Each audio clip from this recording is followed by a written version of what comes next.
How's everybody today? Great to see you all again. I hope everybody's had a fantastic summer. I'm kind of proud of the fact that this is my 16th SEC Media Day. The 11th at Alabama, which I'm sure that there's nobody in this room thought that that would ever happen when it started out 11 years ago. But it's been an outstanding experience. I think this is probably the best league from a competitive venue standpoint, and I've been a lot of places and coached in a lot of different leagues, including the NFL. But the SEC is one of the best competitive venues in terms of all the good programs that we have, all the challenges that it presents, and the way our administrators run our league to create tremendous competitive balance on the field, but also do things that help our players and young people and student athletes have the best chance to be successful off the field. And that's probably one of the things that I'm most proud of as a coach is our program at Alabama and how we've helped people be more successful in life for having been involved in the program. Whether it's personal development programs, mental conditioning for success, intervention for behavioral issues, leadership, communication, how you brand yourself, or having an academic program that has actually been one of the most successful academic support programs in terms of graduation rate, APR, usually nationally ranked in the top in the country.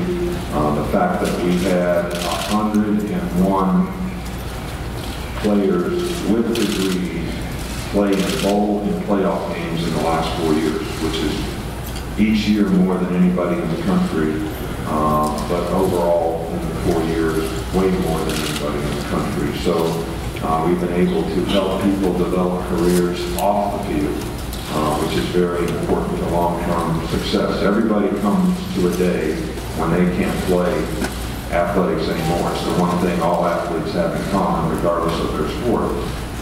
And we are very proud that we've been able to help people develop careers off the field so they have a better chance to be successful in life. And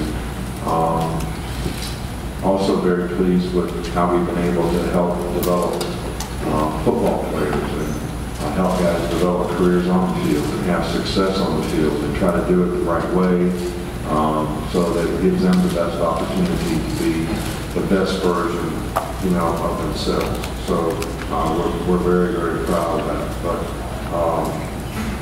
currently we're excited from a football standpoint because of the challenges the season presents.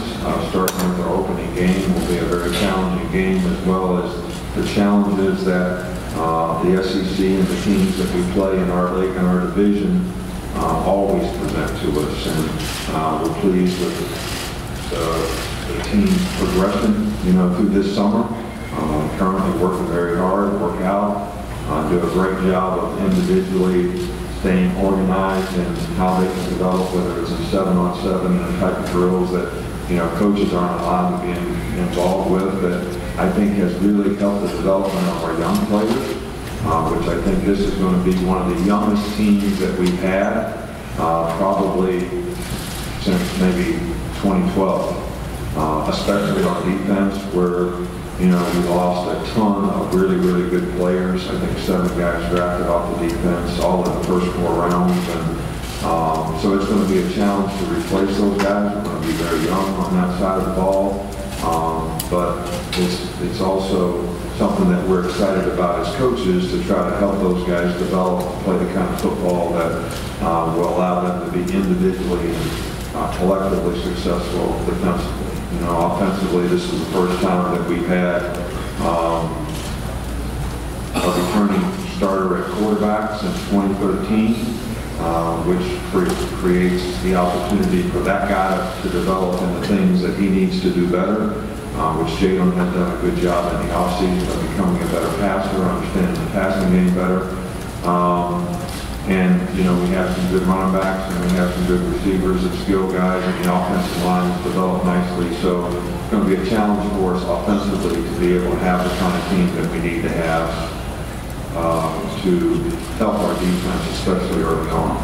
But I think it's important that our team develop an identity, which is always a challenge from a coaching standpoint, that all the players buy into, take ownership for, and are accountable to doing the things that we need to do to establish the identity that we want to establish of being a team that's difficult to play because of our ability to execute, play with mental, physical toughness, be able to finish, which we weren't able to do last year in the championship game.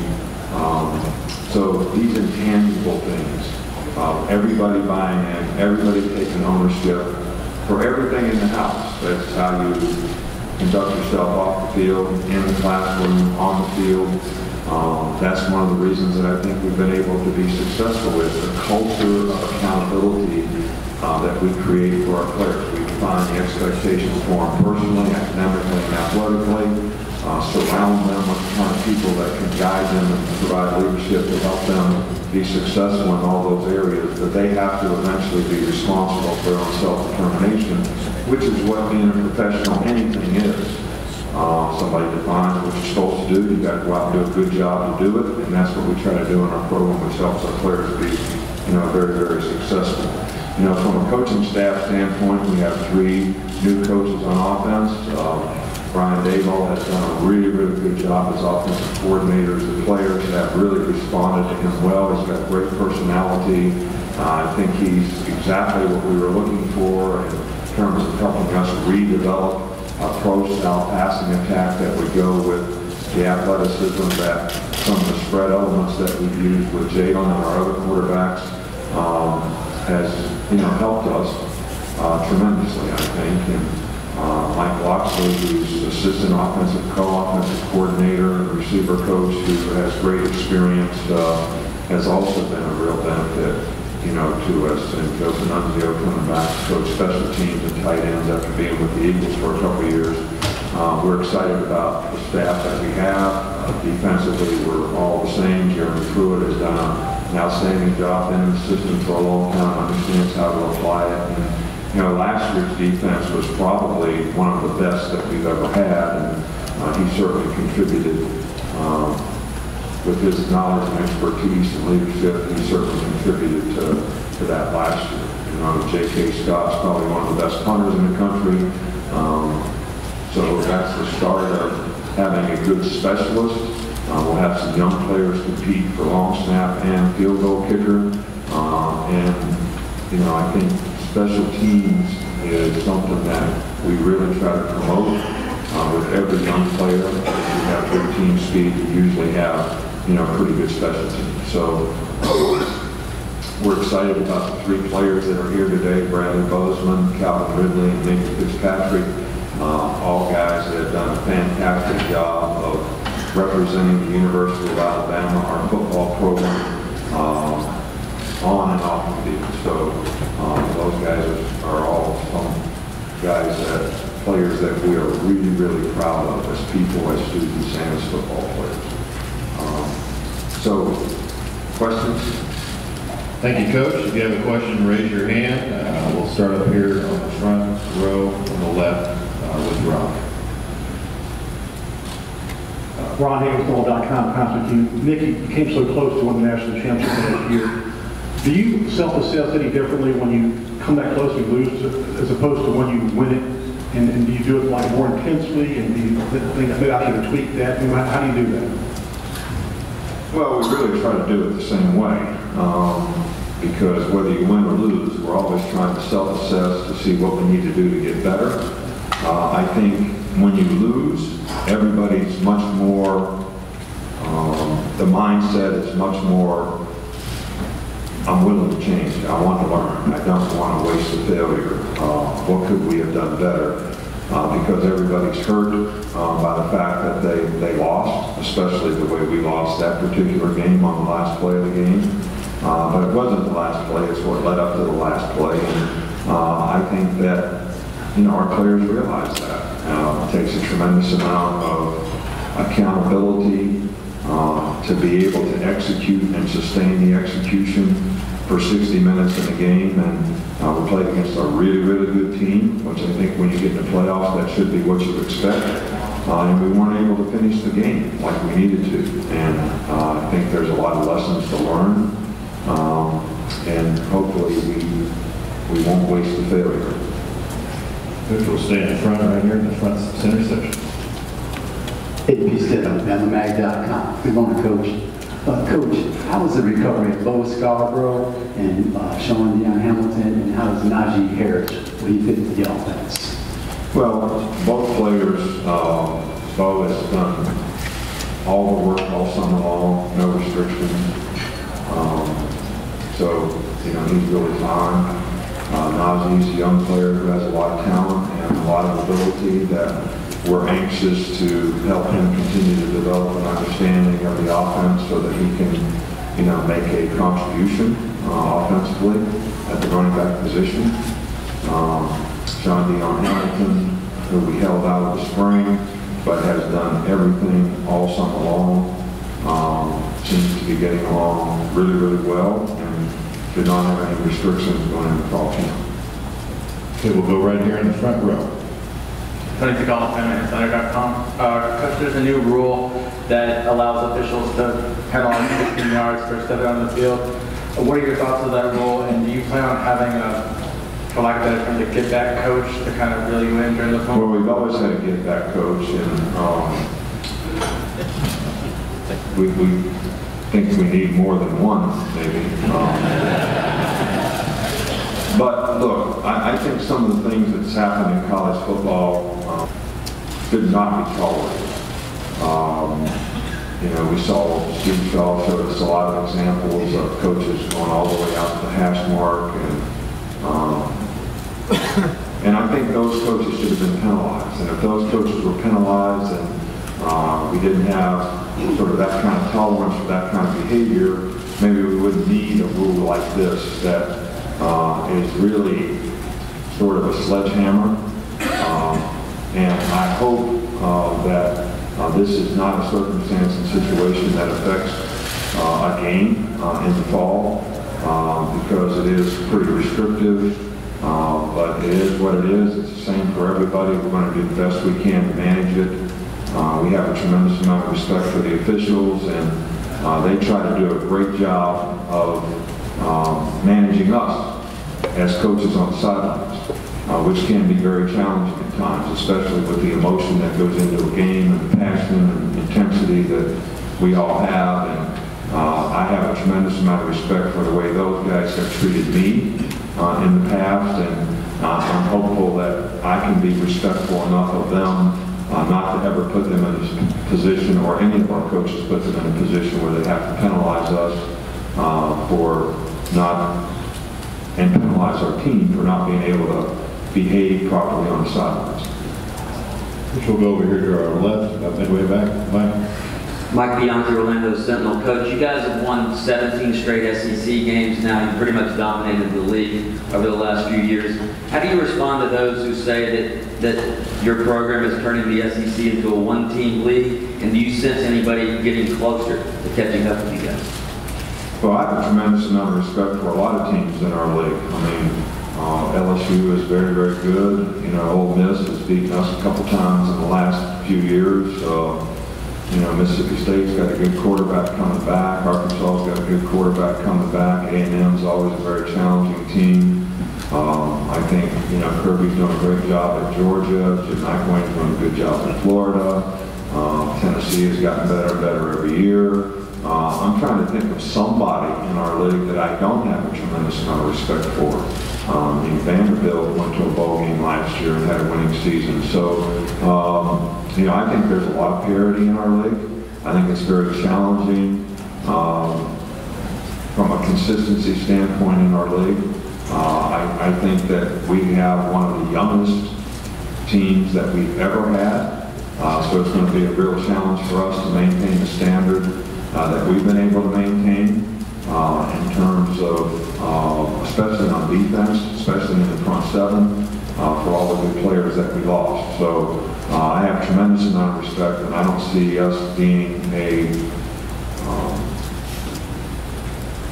different than anybody else when it comes to the challenges of preparation and getting ready to play really good teams that we have a tremendous amount of respect for. And we're obviously going to find that out in the first game when we play Florida State. In Chick-fil-A preseason game and over in the Mercedes-Benz new stadium, we're looking forward to that challenge. But at the same time, there's a lot of really good football teams in college football, and we have a lot of guys on our team that have tremendous challenges to be able to replace some of the good players that we lost. We'll go in this middle section, third row. Stephen Smith, a Touchdown Alabama Magazine. Good morning, Coach. Last year was kind of a revolving door at right guard. Who is somebody that you've seen that's really taking that bull by the horns for this season? I'm sorry, I didn't understand the question. Revolving door, what revolving door? Well, it started off with Alphonse Taylor, and of course, Mr. Cotton came in, did some good things. Corey Curran came in, did some good things. But who is somebody that you've seen in the offseason that's really starting to take that bull by the horns at right guard? Be that either. Oh, right, okay. You know, I felt like coming out of the spring that we had 4 players who really demonstrated that they could play winning football in the offensive line. And I felt like we had 4 or 5 other players who certainly showed signs that they could be that player that made the 5th starter, whether it was at right guard or right tackle. And I think all those players have competed very well this summer. And it'll be interesting to see how they mature in fall camp. And I don't think that decision is going to get made until, you know, sometime in fall camp. We have a couple of new freshmen that have shown some potential over the summer, and it's all going to be about who can develop and who can play with the most consistency and who's the best fit with the other 4 players that have all started games for us in the past. It will go over to our right on the near aisle, Coach. Yes, Coach Dwayne Rankin, Montgomery Advertiser. You talked about being young on defense. Where does Mack Wilson fit into that? Could he be a guy that could contribute a lot this year? Well, I think inside linebacker is the one position that we probably have the most depth at, with Sean Dion coming back, with Rashawn Evans finishing the season last year with Rashawn Dion and playing very well. Mack has had a really good summer, and we have a lot of confidence in his ability, and I think he's starting to mature and develop the confidence and understanding in the system to have a role and to be a good player for us. So we're excited about, you know, him making a contribution, you know, at that position. And he's so athletic that, you know, maybe we could even develop him as a rusher because he is a very explosive guy. We'll go right down in front of us, Coach, here in the second row. Morning, Coach Saban, Gary Clark, BamaMag.com. You mentioned that you've gotten good reports in the offseason about Jalen's development as a passer. What kind of reports have you gotten on the skill players that either redshirted last year, only went through spring, or just got there in May? You guys have asked really hard questions. When you say skill players, you're talking about receivers and DBs. Well, we have a lot of young players, which is really hard to evaluate. I think we had 16 mid-year guys who are all in spring practice, and then we had 12 other guys that, you know, came and started this summer. So we haven't been able to see a lot of what those guys can do. We can only go on what the strength and conditioning coaches say in terms of what their development is, but I do think several of those players have demonstrated some explosive ability with great speed, and they're certainly going to get an opportunity to complement the other players that we have in the fall. Defensively, all the guys in the secondary were here in the spring, so there's not really any new guys that came in, you know, in the fall. So I think our focus has been on continuing to develop the players that we had in spring, and hopefully they'll improve and have more guys that can play winning football for us. Coach, we'll go back over to our left, alongside the wall. Coach, Matt Michelle, the Orlando Sentinel. You mentioned earlier in your opening remarks that this is your 11th year at Alabama. What does it take to kind of build up that coaching longevity? Most coaches don't stick around that long at one place. And the days of seeing guys like Bear Bryant, Bob Stoops, Steve Spurrier sticking around at one program for a long time, what do you have to do to kind of do that when you're a head coach? Win.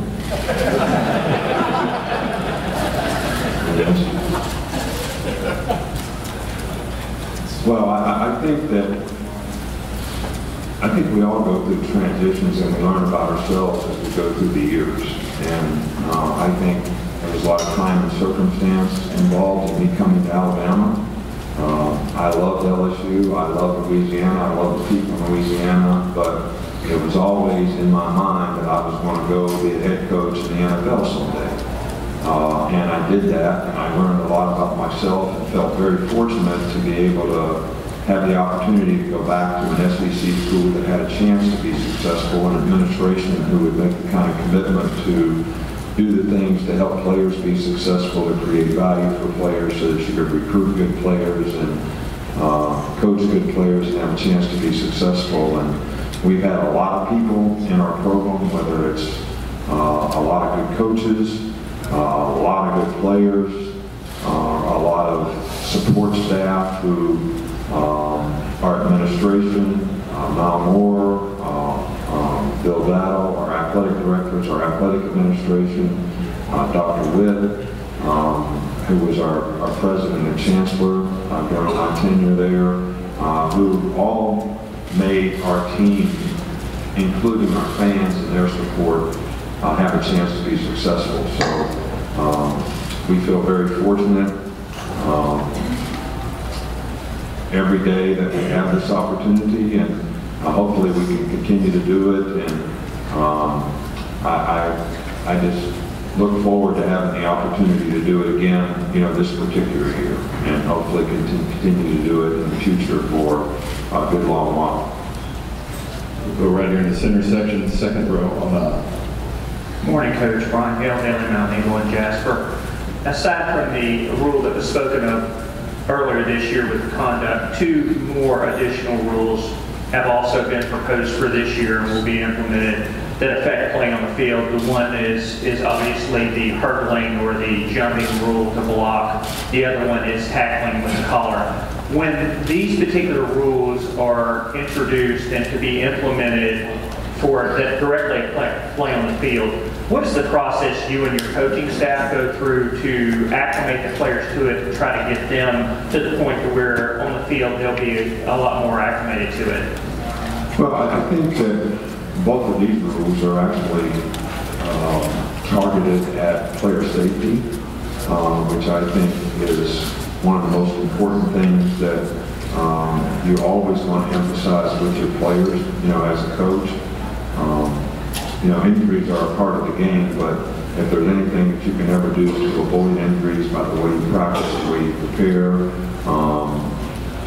we certainly want to be in the forefront of doing those things the best we possibly can. So one of the best ways, I think, is to show them examples of how they put themselves at risk, in these circumstances, or how they put another player at risk, when they do these things. And that's pretty much what we do, because we don't ever teach anybody to do that. It's sort of a thing that a player does, whether he's trying to tackle someone or whether he's trying to gain additional yards. So we show them examples, and I think you can get players to buy in when they see the why it's important to do it that way and what the risk might be relative to them or to someone that they're playing against. And I think, players respect that. So that's the way we implement it the best. Okay, we'll go here to the left section, about 3/4 of the way back. James Crockett from AL.com. Coach, you had a couple pretty pointed remarks a couple of years back about the Georgia Southern game in 2011. Not about that game specifically, but just what is the challenge of facing a triple option team as an SEC team when, say, for Georgia, Georgia Tech, you don't really face that very much during the season. So what's the unique challenge of facing a triple option offense? Well, I think that's one of the unique things about college football is the diversity of the kind of offenses that people play and the various things that you have to defend and play against. But probably the thing that is most different now is the triple option offense that Georgia Southern and Georgia Tech run, because very few teams run it. So your players get very little experience at playing against it. They have very little understanding, and it's so different in terms of what you see week in and week out that you cannot prepare for it in a single week. Nor can you get the kind of scout team look that you need to get to prepare for the speed of that kind of offense and the way those people execute it. So this is one of the most challenging things about college football is the diversity of offenses that you see. You know, if you watch NFL games, you know, pretty much, and I love the NFL and the opportunity it creates for our players, but everybody pretty much runs a pretty stereotyped, same kind of offense. So the challenges defensively are more about the matchups of the players. But in college football, there's a diversity of schemes systematically that defensive players have to understand. And this option offense is really, really one that is different. It creates a lot of coaching and understanding. And to be honest with you, we had to bring people in when we played that game to try to teach us the offense so we could teach our players, how to play against it. And obviously the way we played against it was not very good. So if we ever play against it again, we're going to have to do some more research. We have time for two more. We'll take the first one over here on our left. John Zeno with Associated Press. Two-part question. First off, you're playing two straight very, very good ACC teams in a row, which means you've probably seen a lot of others on film. First off, what's your overall impression of the quality of athletes and teams in ACC? And secondly, there's so much geographical overlap between the two leagues. How much do you recruit against ACC teams? Well, we recruit against ACC almost, just all the time. I think everybody tries to recruit the best players. We all try to recruit the best players in the Southeast. And Florida State and Clemson are probably two of the leading teams in the ACC, and they both do an outstanding job of recruiting, and we end up recruiting a lot of the same players. So there's a lot of competition from that standpoint.